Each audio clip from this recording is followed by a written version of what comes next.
नमस्कार प्यारे बच्चों, मैं दीपा जैन आप सभी की हिंदी शिक्षिका केंद्रीय विद्यालय संगठन की ओर से कक्षा 6 में आपका स्वागत करती हूँ। बच्चों, आज हम कक्षा 6 वसंत भाग 1 की कविता मैं सबसे छोटी हूँ का अध्ययन करेंगे। बच्चों, कविता प्रारंभ करने से पहले मैं आपसे कुछ प्रश्न पूछना चाहूँगी। छोटे बच्चे सबसे अधिक किसके साथ जुड़े होते हैं? जी हाँ, बिल्कुल सही जवाब दिया आपने। छोटे बच्चे सबसे अधिक अपनी माँ के साथ जुड़े होते हैं। अब मैं आपसे दूसरा प्रश्न पूछती हूँ। जब आप छोटे थे अर्थात 3-4 साल के, तब आपकी माँ आपका ध्यान कैसे रखती थी? सही कहा बच्चों, जब बच्चे 3-4 साल के होते हैं तब माँ हर समय उनके साथ रहती है, उनके खाने पीने सोने हर चीज़ का बहुत अच्छे से ध्यान रखती है। तो बच्चों, आज हम एक छोटी सी बच्ची और उसके माँ के प्यार पर आधारित इस कविता को समझेंगे। बच्चों, हमारे प्रत्येक कार्य करने का कोई ना कोई उद्देश्य होता है। तो हमारी आज की कविता को पढ़ने का क्या उद्देश्य है, जानते हैं। सामान्य उद्देश्य: विद्यार्थियों में मातृभाषा के प्रति रुचि जागृत करना, विद्यार्थियों को कविता की सामान्य जानकारी करवाना, विद्यार्थियों में काव्यात्मक अभिव्यक्ति की योग्यता का विकास करना, विद्यार्थियों में वाचन, लेखन व गायन कौशल का विकास करना, छात्रों के अपने अनुभवों को बांटना, पारिवारिक संबंधों की भूमिका स्पष्ट करना, माँ की स्थिति और पारिवारिक जिम्मेदारियों की जानकारी देना, बच्चों की अबोध कल्पना के विषय में ज्ञान, कवि की बचपन और उसके बाल मन के भावों को छात्रों तक प्रेषित करना। चलिए अब इस कविता को पढ़ने के कुछ विशिष्ट उद्देश्यों को भी जान लेते हैं। विद्यार्थी अपनी माता के गुणों का अवलोकन कर सकेंगे। विद्यार्थी अपने जीवन में माँ के महत्व को समझ सकेंगे। विद्यार्थी बचपन में सबसे छोटे होने के लाभ को समझ सकेंगे। विद्यार्थी कविता को अपने दैनिक जीवन से जोड़ सकेंगे। विद्यार्थी कविता के भाव को अन्य विषयों के साथ भी संबंधित कर सकेंगे। बच्चों, जो कहानी, उपन्यास, नाटक लिखते हैं उन्हें हम लेखक कहते हैं, लेकिन जो कविता लिखते हैं उन्हें हम कवि कहते हैं। क्योंकि आज हम एक कविता पढ़ने जा रहे हैं, तो हमारी कविता के कवि हैं सुमित्रा नंदन पंत। आइए कविता प्रारंभ करने से पहले हम अपने कवि के बारे में कुछ जान लेते हैं। कवि परिचय: प्रकृति के सुकुमार कवि सुमित्रा नंदन पंत का जन्म बागेश्वर जिले के कौशानी, जो अब उत्तराखंड में है, 20 मई 1900 को हुआ। जन्म के कुछ ही घंटों बाद उनकी माता की मृत्यु हो गई और उनका लालन पालन उनकी दादी ने किया। बचपन में उनका नाम गोसाई दत्त रखा गया था। बच्चों, क्या आपको पता है, इन्हें इनका ये नाम बिल्कुल पसंद नहीं था, इसलिए इन्होंने अपना नाम बदलकर सुमित्रा नंदन रख लिया। पंत जी के काव्य की सबसे बड़ी विशेषता उनकी भाषा की सरलता तथा उनकी मधुर पदावली है।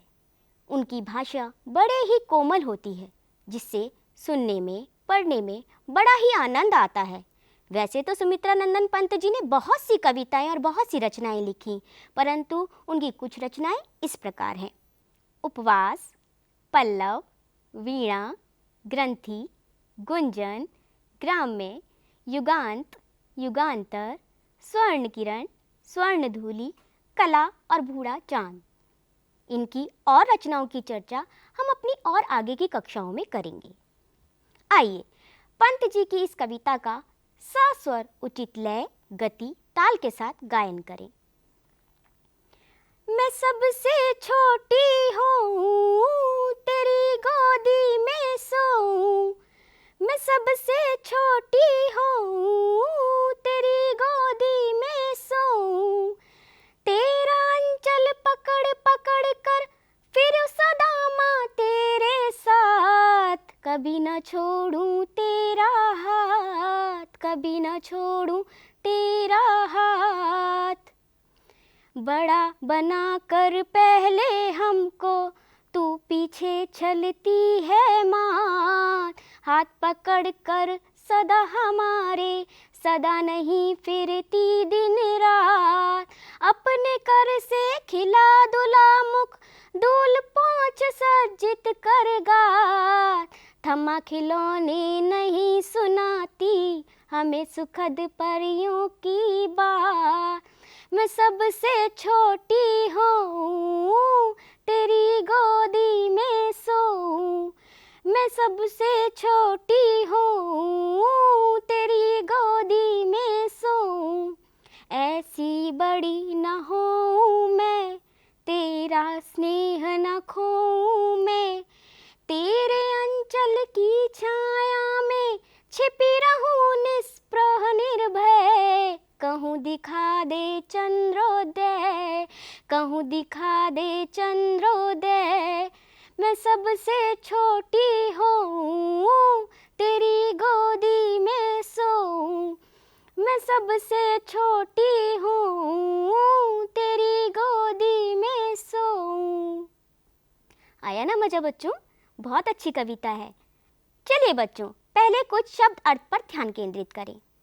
अंचल अर्थात आंचल, छलना अर्थात धोखा देना, मात जैसा कि आप जानते हैं माता माँ, कर अर्थात हाथ, सज्जित अर्थात सजाना, गात शरीर, सुखद सुख प्रदान करने वाली, निस्पृह जिसे कोई इच्छा ना हो, निर्भय जिसे कोई डर ना हो, चंद्रोदय चांद का निकलना। आगे की स्लाइड में हम इस कविता के पद्यांश के भावार्थ को जानेंगे। प्यारे बच्चों, आइए इस कविता का सस्वर वाचन करें और इसके भावार्थ को जानें। मैं सबसे छोटी हूँ, तेरी गोदी में सोऊं। तेरा अंचल पकड़ पकड़ कर फिरूं सदा माँ तेरे साथ। कभी ना छोड़ूं तेरा हाथ। बड़ा बनाकर पहले हमको तू पीछे चलती है मात। हाथ पकड़ फिर सदा हमारे साथ नहीं फिरती दिन रात। बच्चों, सुमित्रानंदन पंत जी ने बचपन की अपनी प्रिय घटनाओं का वर्णन इस कविता में किया है। उन्होंने बच्चे के लिए माँ की उपयोगिता को दर्शाया है। किस तरह बच्ची अपनी माँ का साथ कभी नहीं छोड़ना चाहती और हमेशा छोटा ही बना रहना चाहती है। एक बच्ची अपनी माँ को कहती है कि हे माँ, मैं सदा सबसे छोटी बना रहना चाहती हूँ। इसके कारण तुम मुझे खूब लाड प्यार दोगी, मैं तुम्हारी गोदी में सोऊंगी, मैं तुम्हारा आंचल कभी नहीं छोड़ूंगी और तुम्हारा आंचल पकड़कर तुम्हारे साथ साथ घूमा करूंगी और तुम्हारा हाथ भी मैं कभी नहीं छोड़ूंगी। बच्ची हमेशा छोटी बनी रहना चाहती है, क्योंकि जब हम बहुत छोटे होते हैं तो माँ का सारा ध्यान हम पर केंद्रित होता है। वह हमें एक पल के लिए भी अकेला नहीं छोड़ती। बच्चों, अब हम पढ़ेंगे अगला पद्यांश। अब हम इसका सस्वर वाचन करेंगे। अपने कर से खिला धुला मुख, धूल पहुँच सज्जित कर गात। थमा खिलौने नहीं सुनाती हमें सुखद परियों की बात। ऐसी बड़ी न होऊं मैं, तेरा स्नेह न खोऊं मैं। तेरे अंचल की छाया में छिपी रहूं निस्पृह निर्भय। कहूँ दिखा दे चंद्रोदय। चलिए अब इसके कुछ कठिन शब्दों के अर्थ जान लेते हैं। कर अर्थात हाथ, गात अर्थात शरीर, सुखद अर्थात सुख प्रदान करने वाला, चंद्रोदय अर्थात चंद्रमा का उदय या चंद्रमा का निकलना। आइए बच्चों, अब इसका भावार्थ जान लेते हैं। बच्ची अपनी माँ से शिकायत करती है कि पहले तो तुम हमको बड़ा बना देती हो और उसके बाद बड़ा होने पर पहले जैसा प्यार नहीं करती। तुम हाथ पकड़कर अब मेरे साथ नहीं घूमती।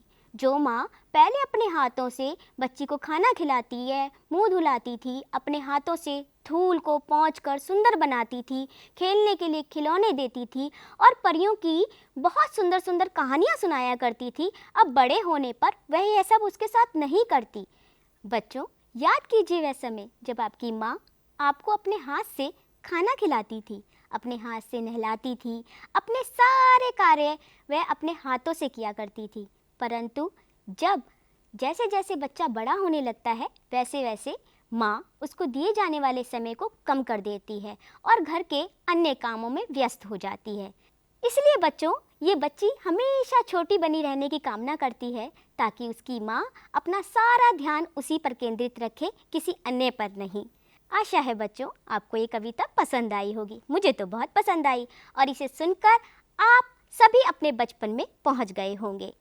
प्यारे बच्चों, हमने आपको मैं सबसे छोटी हूँ कविता पढ़ाई, परंतु ये आपको कितनी समझ में आई, ये जांचने के लिए मैं आपसे कुछ प्रश्न पूछूंगी। प्रश्न 1, बच्ची किसके साथ रहने के लिए बड़ी नहीं होना चाहती? जी हाँ बच्चों, बच्ची अपनी माँ के साथ रहने के लिए बड़ी नहीं होना चाहती। प्रश्न 2, बड़ी बनने में बच्ची का क्या नुकसान है? जी हाँ, सही जवाब दिया बच्चों आपने। बच्ची बड़े बनने में अपनी माँ का अधिक समय खो देती है, इसीलिए वह बड़ी नहीं बनना चाहती। प्रश्न 3, बालिका क्या नहीं छोड़ना चाहती? बालिका अपनी माँ का आंचल नहीं छोड़ना चाहती। प्रश्न 4, कविता में बच्ची छोटी क्यों बनी रहना चाहती है? शाबाश बच्चों, बिल्कुल सही उत्तर दिया आपने। कविता में बच्ची सबसे छोटी बनी रहने की कामना इसीलिए करती है ताकि उसे हमेशा माँ का साथ और माँ का प्यार मिलता रहे। तो आइए बच्चों, अब थोड़ा और ज्ञानवर्धन करने के लिए हम एक क्रियाकलाप करते हैं जिसमें कुछ खाली स्थान दिए गए हैं जिन्हें आपको सही विकल्पों के द्वारा पूर्ण करना है। आशा है आप सभी ने ये क्रियाकलाप कर लिया होगा। बच्चों, प्रत्येक पाठ से हमें कोई ना कोई शिक्षा अवश्य प्राप्त होती है। तो आइए जानें सुमित्रानंदन पंत जी की इस कविता मैं सबसे छोटी हूँ का हमारे जीवन पर क्या प्रभाव पड़ता है और हमें इससे क्या सीख मिलती है। आइए जानें इस कविता का हमारे जीवन से क्या संबंध है। बच्चों, माँ के आंचल की छाया संसार का सबसे सुरक्षित स्थान है। यहाँ हम बिना किसी डर, चिंता और फिक्र के रहते हैं। यहाँ हमें किसी प्रकार का कोई खतरा महसूस नहीं होता। माँ हमें हर समय हर खतरे और परेशानी से दूर रखती है। वह हमें लोगों की बुरी संगत और बुरी नज़र से बचाती है। वह हमारी स्वास्थ्य और सफाई पर भी ध्यान रखती है। इसलिए माँ का आंचल दुनिया का सबसे सुरक्षित स्थान है। तो बच्चों, इस कविता से हमें यह शिक्षा मिलती है कि हमें अपनी माँ का हमेशा आदर और सत्कार करना चाहिए। बच्चों, अब समय हो गया है हमने जो कुछ भी सीखा है उससे संबंधित कुछ करने का।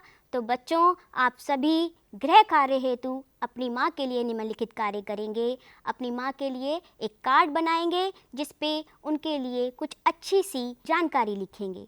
माँ पर स्वरचित कविता लिखेंगे और आत्मविश्वास के साथ कक्षा में सुनाएंगे।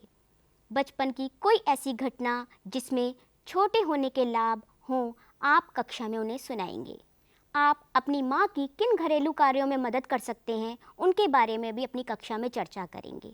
मैं आशा करती हूँ कि आपको ये कविता अवश्य समझ में आई होगी और आपने इसे पसंद भी किया होगा। शुभ दिन। धन्यवाद।